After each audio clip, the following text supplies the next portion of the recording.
नमस्कार, मी ऋषी देसाई. सुवर्ण कोकणच्या विशेष भागात आपलं स्वागत. सुवर्ण कोकण आज प्रत्येक कोकणवासियासाठी एक असा विचार बनलाय की या विचारानं स्वतःला स्फूर्ती देईलच, पण त्याचबरोबर आपल्या कुटुंबातील प्रत्येक परिवारांना, नातलगांना आणि अख्ख्या गावाला समृद्ध करण्याचा हा विचार आहे. सुवर्ण कोकण म्हणजे कुठलीही चेन मार्केटिंग सिस्टीम नव्हे की ज्यात तुम्ही पैसे गुंतवाल आणि तुम्हाला दामदुप्पट पैसे मिळतील, असं नाहीये. तर महाराष्ट्राच्या भवितव्यासाठी, महाराष्ट्राच्या भाग्यासाठी एका प्रांतानं, जो महाराष्ट्रावर जीवापाड प्रेम करतो, त्या प्रांतानं स्वतःला उद्यमशील बनवण्याची ही धडपड आहे. आणि ही धडपड करताना केवळ तुमचे कष्ट आणि विचार याचीच गोष्टींची तुमच्याकडनं मागणी करण्यात येते.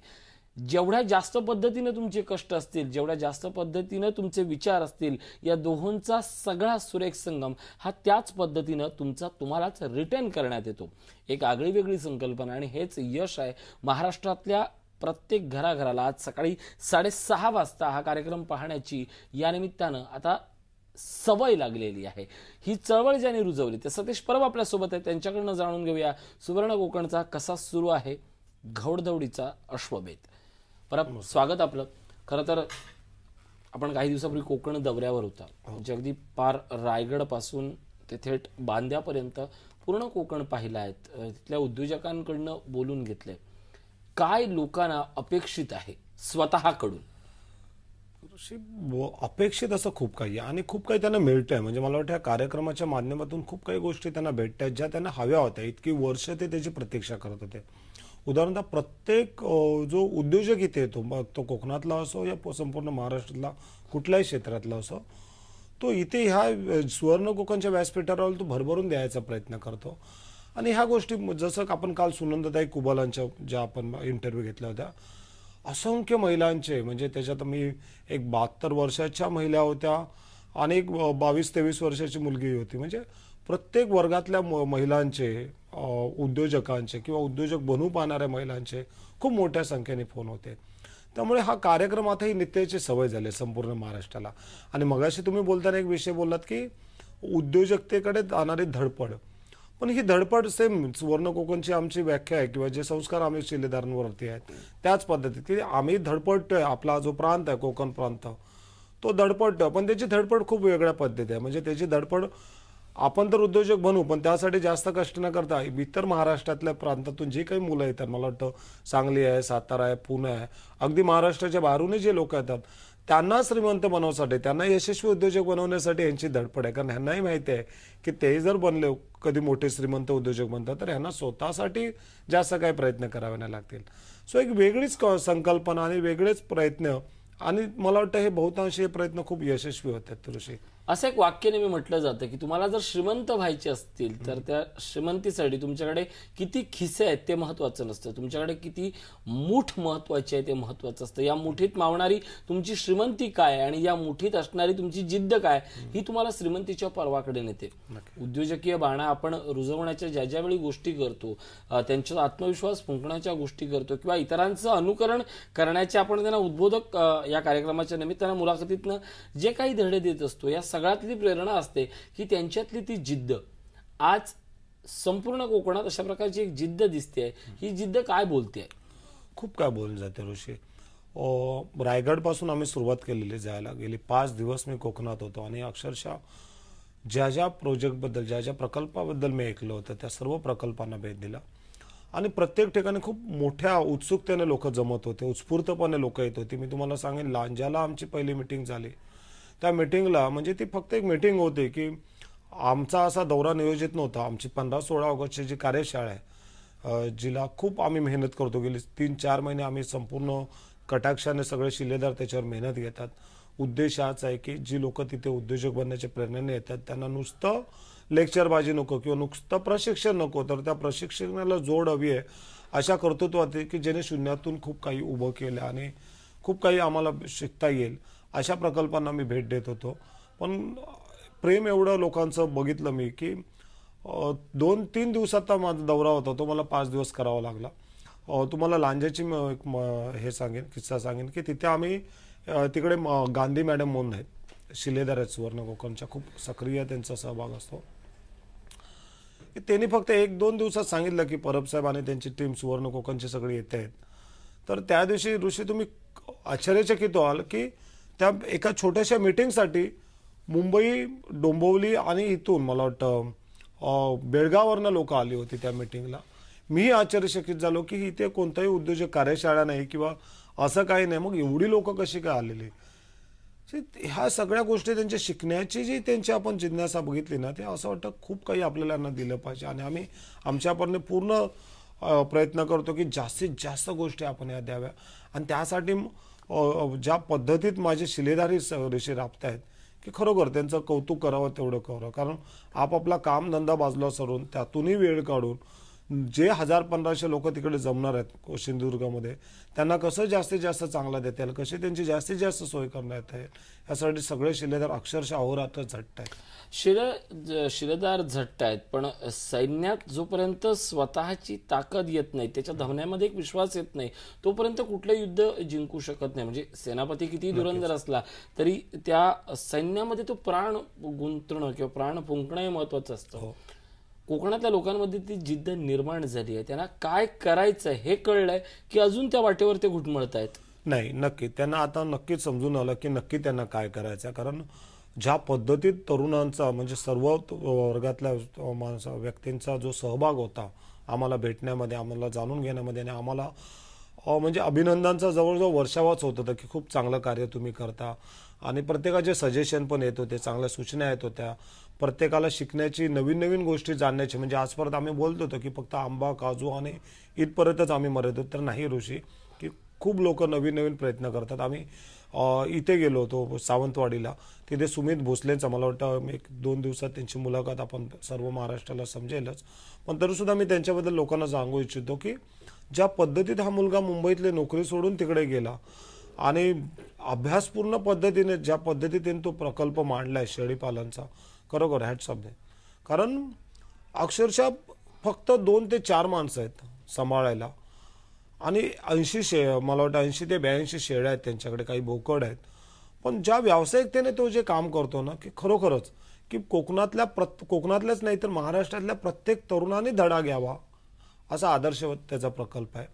आणि नुसती एकच जात नाही तर तो एक्सपेरिमेंट करतो. पहिले ते 1-2 बोकड आणणं त्याच्यावर, आणि त्यासाठी लागणार आहे त्याला जो प्रथमोपचार लागेल हे सगळे कोर्सही तो घेऊन मोकळा आला. म्हणजे तो कोणावरही डिपेंड्स नाही की डॉक्टर येतील आणि लस देतील, कोण येईल त्याला खाद्य देईल. तो स्वतः दोघे नवरा बायको दोघे उच्च शिक्षित आहे. त्याचे मिसेस जे आहे ते तिथे कॉलेजमध्ये व्हाईस प्रिन्सिपल आहेत, पण तरी सुद्धा ती लोक जातीने हजर होऊन सगळ्या गोष्टी करत असतात. हे खूप शिकण्यासारखं आहे. कारण मी नेहमी सांगतो की तुम्ही कारणं जी देता ही कारणं नसतात, तर तुम्ही आपलं अपयश कुठेतरी कोणाच्या माथी फोडण्याचा तो प्रयत्न असतो. कारण जो लीडर असतो ना ऋषी, त्याला कधी स्टॉपेज नसतात, त्याला कधी कारणं देऊन चालत नाही, त्याला कोणत्याही गोष्टीचं दुःख केलं जात नाही. असं म्हटलं जातं की व्रतष्ठ माणसांना विश्राम नसतो, त्यांना अश्रू गाळण्याची हे नसते. अशा पद्धती आणि हे अशा पद्धतीतले शिलेदार आपल्याला घडवायचे आहेत, उद्योजक घडवायचे आहेत. कारण आजपर्यंत काय झालं, उद्योजकतेचे खूप मला वाटतं आपल्या कार्यक्रमानंतर तर पेवच सुटलंय सगळीकडे उद्योजकता. प्रत्येकाचा तो प्रयत्न असू शकतो, परंतु मला एक समजतं की मी नेहमी आमचे शिलेदार हीच गोष्ट ठासून सांगत असतात की नुसते उद्योजक बनू नका, तर यशस्वी उद्योजक बना, एक लीडर बना. आम्ही जो अश्वमेध जो कोर्स डिझाईन केला ना, तो ह्याच्याकरता ऋषी, की नुसते उद्योजक नको, तर तुम्ही यशस्वी उद्योजक कसे बनाल, तुमच्यातली नेतृत्व गुण कसे विकसित केले जातील, ह्या गोष्टीवर आमचा भर असतो. नक्कीच. आपल्याला कुठल्या परिस्थितीत जन्म मिळाला याचं वैषम्य आपण कधीच बाळगायचं नसतं. म्हणजे तुम्हाला जर शेळीचा, मेंढ्याचा जन्म भेटला तर त्याचं वैषम्य तुम्ही बाळगू नका, मी आयुष्यात काय करू शकत नाहीये. शेळी मेंढीनं ठरवलं तर त्याच शेळी मेंढीची किंमत ही ईदच्या दिवशी ज्या पटीनं हजारात जाते त्या पटीनं आपण समजू शकतो. आणि त्याही पेक्षा वेगळा भाग म्हणून त्या शेळीकडे कुठलंही आक्रमक स्वरूपाचं रूप नसलं तरी तिच्याकडे जे डोकं असतं त्या डोक्याने ती धडका देत असते. त्याची एक जिद्द असते की मी समोरच्या गोष्टीला झुकवणार. आयुष्यात आपण धडक देण्याची हिंमत स्वतःमध्ये भिनवूया, हाच खऱ्या अर्थानं या सगळ्या उपक्रमातलं फलित आहे. एक छोटासा ब्रेक घेतोय. पाहत राहा सुवर्ण कोकण, सामर्थ्य कोकणाचे.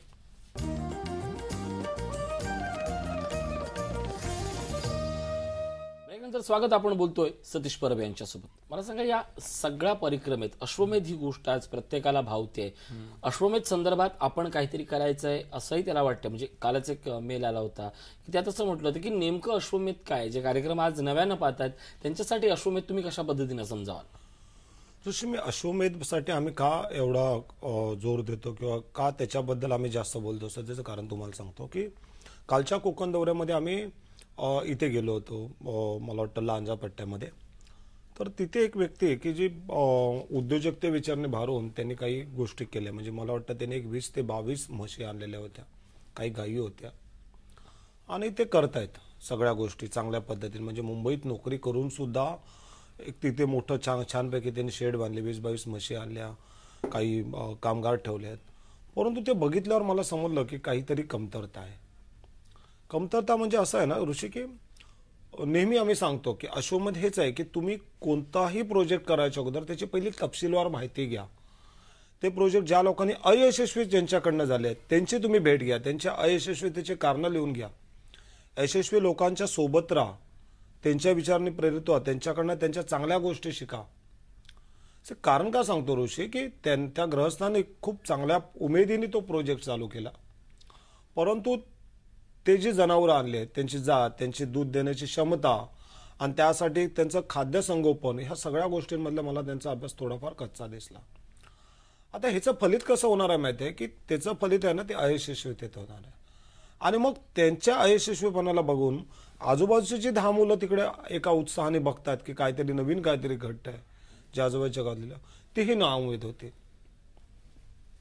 ह्यासाठी महत्वाचं असतं की तुम्ही कोणताही उद्योगधंदा करता तर त्यासाठी तुमच्याकडे त्याचा अभ्यास असला पाहिजे, त्यातल्या यशस्वी लोकांना तुम्ही भेटलं पाहिजे. त्यातल्या एक वेळ तुम्ही यशस्वी लोकांना नाही भेटला तरी चालेल, पण अयशस्वी लोकांना जाणून बुजून भेटा. त्यांच्या फेल्युअर काय झाला त्याची कारणं लिहून घ्या आणि ती कटाक्षाने तुम्ही टाळा. आपल्याकडे मन आहे एका स्टेज दुसरा शहाणा, ह्या गोष्टीचं आपल्याला अनुकरण सुद्धा केलं पाहिजे ऋषी. आणि अश्वमेधमध्ये आम्ही तेच करतोय. अश्वमेधमध्ये आम्ही काय करतो की प्रत्येक महिन्याला जो सेमिनार घेतो त्याच्यात त्या एक स्पेशलाइज प्रोजेक्टवरती आम्ही बोलतो. म्हणजे समजा गेल्या वेळी आमचा वनऔषधी झाला, 6 तास तो कार्यक्रम होता, तसा आता पुढच्या वेळी कदाचित तो ऑर्नामेंटल फिशवर येईल. की ऐकायला बरं वाटतं की 2 गुंठे जागा, महिन्याला 1 लाख इन्कम आणि फक्त 1 तास श्रम. पण ते एवढंही सोपं नसतं ऋषी, की त्यासाठी काही अभ्यास लागतो. त्यासाठी त्या तज्ज्ञांकडनं संपूर्ण तपशीलवार माहिती गोळा करावी लागते, त्यांच्या प्रोजेक्टला भेट देणं त्यांच्या. आणि हे कसं होतं माहिती आहे ऋषी, की कोणीही किती मोठा मार्गदर्शक असला, जोपर्यंत तुमची त्यांची मनं जुळत नाही तोपर्यंत तुम्हाला नाही सगळ्या गोष्टी होत. कारण असंख्य लोक त्या ठिकाणी जातात की मलाही करायचं मलाही करायचं, पण जोपर्यंत तुमचा त्यांच्यावर प्रभाव पडत नाही, तुमची शिकण्याची वृत्ती त्याला बुरळ घालत नाही, तोपर्यंत हे सगळं इथून आलं पाहिजे. पुस्तकी ज्ञानाचा फायदा नाहीये. आणि मग अश्वमेध तो आहे की तुम्हाला अशा तज्ज्ञांची एक संगत लाभते सदा, म्हणजे पूर्ण वर्षभरापुरता. ती लोक तुम्हाला भरभरून द्यायचा प्रयत्न करतात, पण तुमच्याकडे ती घेण्याची पात्रता, जी बोलतात ना एक जिज्ञासा, तो उत्साहही दिसला पाहिजे शिकून घेण्याचा. आणि अश्वमेधमध्ये आम्ही त्याच गोष्टी मुद्दामून टाकलेल्या आहेत की एकच दिवस पूर्ण एक विषय घ्यायचा, त्याच्यानंतर त्याला तो काही ठिकाणी प्रॅक्टिकलसाठी पाठवायचा की नाही तुम्ही जाऊन या लोकांशी प्रकल्प बघून या, किंवा त्यातले तज्ज्ञ सगळ्या छोट्या छोट्या गोष्टी तुम्हाला उलगडून दाखवतात. आणि मग असे आम्ही 12 प्रोजेक्ट त्यांना देतोय. की आम्ही मगाशी जसा उल्लेख केला, सुमितचा शेळ्या विकून म्हणजे इथला वगैरे अशा पद्धतीत तो एक चांगला व्यवसाय आहेच, पण त्याचबरोबर ज्या पद्धतीत तो लेंड्यांची पावडर करून जो विकतो, ज्या जोडधंदे आहेत ना त्या तुम्हाला अवलंबलं पाहिजे. जोपर्यंत तुम्ही एका धंद्यावर अवलंबून असाल ना, तुम्हाला अपयशाचे चान्सेस काही किंचित जास्त असू शकतात, पण तुम्ही त्याला जर जोडधंद्याची जर साथ दिलात तर मला वाटतं तुमचं यश हे 100% पक्का. आणि म्हणून मी सांगतो की अश्वमेधमध्ये असलेला प्रत्येक पार्टिसिपेटचं यश हे 100% आहे. नक्कीच. आपण एखादा व्यवसाय आपल्याला करायचा आणि हा व्यवसाय जर करायचा त्यासाठी आपली गुंतवणूक रक्कम ही जर 10,000 असली, तर अश्वमेध या कार्यक्रमाच्या निमित्तानं किंवा सुवर्ण कोकणच्या निमित्तानं तीच रक्कम ही 8,000 पर्यंत येते. आणि उरलेल्या 2,000 त्याच व्यवसायासाठी, जो मूळ आपला व्यवसाय करायचा आहे त्याला आधारभूत असा एखादा व्यवसाय सुचवण्यात येतो, किंबहुना तो व्यवसाय तुम्हीच करावा म्हणून तुमच्या मनात सुचला जातो. आणि या सगळ्याची एकत्रित फायद्याची रक्कम ही फार मोठी होते. याच विषयाबद्दल बोलतो, एक छोटासा ब्रेक घेतोय. पात्रा सुवर्ण कोकण, सामर्थ्य कोकणाचे.